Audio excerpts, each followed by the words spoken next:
எல்லாருக்கும் வணக்கம் and welcome back to my YouTube channel. This is Blomi here. இப்போலாம் ஒரு கல்யாணம் ஸ்டார்ட் பண்ணுறோம் அப்படின்னு சொன்னால் ஒரு பட்ஜெட் போடுவாங்க இல்லையா?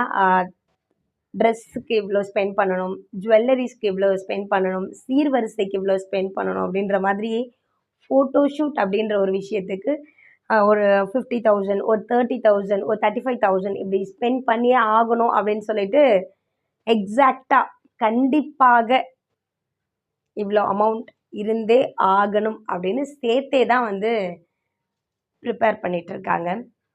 So photo shoot, pre wedding shoot, post wedding shoot, இந்த மாதிரி ஃபோட்டோ ஷூட் எல்லா கல்யாணத்துலேயும் திருமணத்துலேயும் பர்த்டே ஃபங்க்ஷன்ஸ், லவ்வை செலிப்ரேட் பண்ணி 1000 டே ஆகுது, லவ் கன்ஃபார்ம் ஆகி ஒரு 2-3 மந்த்ஸ் ஆகுது, அப்புறம் பிரேக்கப் ஆகுது, எல்லாத்துக்குமே ஃபோட்டோ ஷூட் வைக்க ஆரம்பிச்சிட்டாங்க. ஸோ ஃபோட்டோ ஷூட்டால் இங்கே எத்தனை பேர் இறந்து போகிறாங்க, செல்ஃபி மோகத்தால் எத்தனை பேர் இறந்து போகிறாங்க அப்படின்றத பற்றி தான் இந்த வீடியோவில் பார்க்க போகிறோம். நீங்கள் இப்போ தான் என்னோட சேனலில் ஃபர்ஸ்ட் டைம் பார்க்குறீங்கன்னா சேனலை சப்ஸ்கிரைப் பண்ணி சப்போர்ட் பண்ணுங்கள். உங்களோட சப்ஸ்கிரிப்ஷன் மட்டும்தான் எனக்கான பெட்டர் அப்ரிசியேஷன். முன்னாடிலாம் நமக்கு எது ஃபோட்டோ, நம்ம எப்படி அழகாக இருப்போம் அப்படின்னு கேட்டிங்கன்னா, ஒரு ட்ரெஸ் மாட்டிட்டு ஒரு காலேஜ் போகிறோம் இல்லை வெளியே வரோம் அப்படின்னா நம்ம அம்மா பார்த்துட்டு சொல்லுவாங்க, அழகாக இருக்குது என் பொண்ணு, கண்ணே பட்டுடும் போல் இருக்குது அப்படின்னு சொல்லுவாங்க. அதுதான் நமக்கு ஒரு பெரிய காம்ப்ளிமெண்ட்டு. அப்புறம் என்ன சொல்லுவாங்க, கண்ணாடியில் பாரு, கண்ணாடியில் நீ அழகாக இருந்தால் உனக்கே உன்னை பிடிச்சாதான் மற்றவங்களுக்கு ஒன்று பிடிக்கும், இந்த மாதிரிலாம் சொல்லுவாங்க. பட் இப்போலாம் அதுக்கெலாம் வாய்ப்பே கிடையாது. ஏன்னா நம்ம நைட்டியில் இருந்தாலும் செல்ஃபி எடுக்கிறோம், சுடிதாரில் இருந்தாலும் செல்ஃபி எடுக்கிறோம், சமைச்சாலும் செல்ஃபி, என்ன பண்ணாலுமே நம்ம செல்ஃபி எடுக்கிறோம். ஸோ செல்ஃபி மோகம் இப்போ நாளுக்கு நாள் அளவுக்கு அதிகமாக ஆயிடுச்சு. எல்லா நாட்டிலையுமே மாதத்துக்கு 425 பேர் செல்ஃபி எடுத்து இறந்து போகிறாங்க. அது என்ன, செல்ஃபி எடுக்கிறதுனால இறந்து போவாங்களா?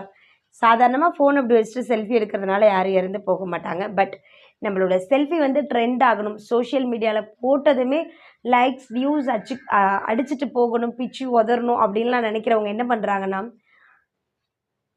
பனைமரத்து மேலேருந்து செல்ஃபி எடுக்கிறது, ரயில்வே ஸ்டேஷன் மேலே நின்று செல்ஃபி எடுக்கிறது, குற்றாலம் அருவியில் குதிக்கிற மாதிரியே செல்ஃபி எடுக்கிறது, சாக்கடையில் நின்று செல்ஃபி எடுக்கிறதுன்னு இப்போ இப்படி பல்வேறு விதமாக செல்ஃபி எடுக்கிறேன் அப்படின்னு சொல்லிட்டு அவங்களே அவங்க உயிருக்கு உழை வச்சுக்கிறாங்க.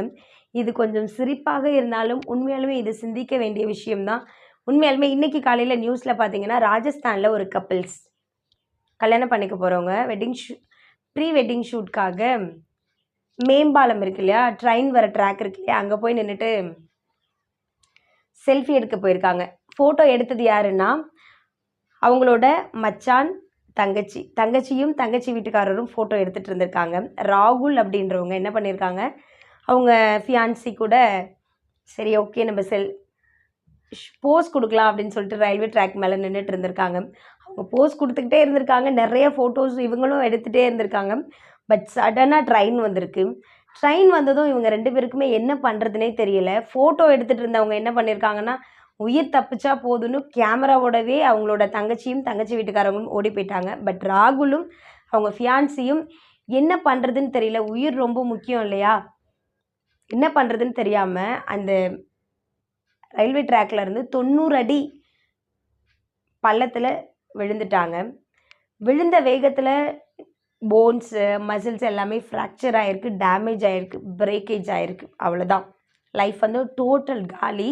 இதுக்கு மேலே ஒரு ஒரு ஒரு 2-3 இயர்ஸ் கம்ப்ளீட் ஹாஸ்பிட்டலில் தான் ரெஸ்ட்டில் இருக்கணும் அப்படின்னு சொல்லிட்டாங்க. டோட்டல் காலி.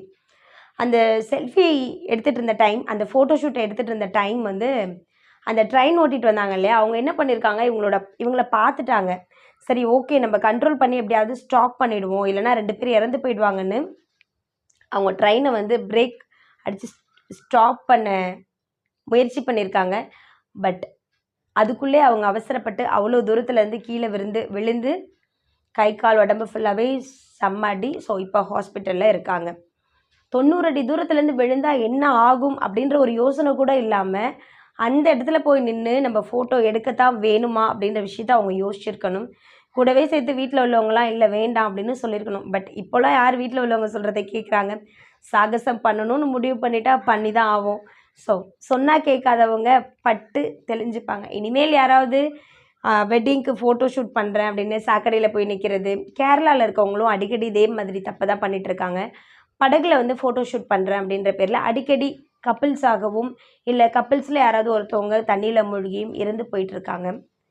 ஃபோட்டோஸ் இதெல்லாமே ஒரு மெமரிஸ் தான். நம்ம டெய்லியுமே அதை பார்க்க போகிறது கிடையாது, எப்பயாவது தான் பார்க்க போகிறோம்.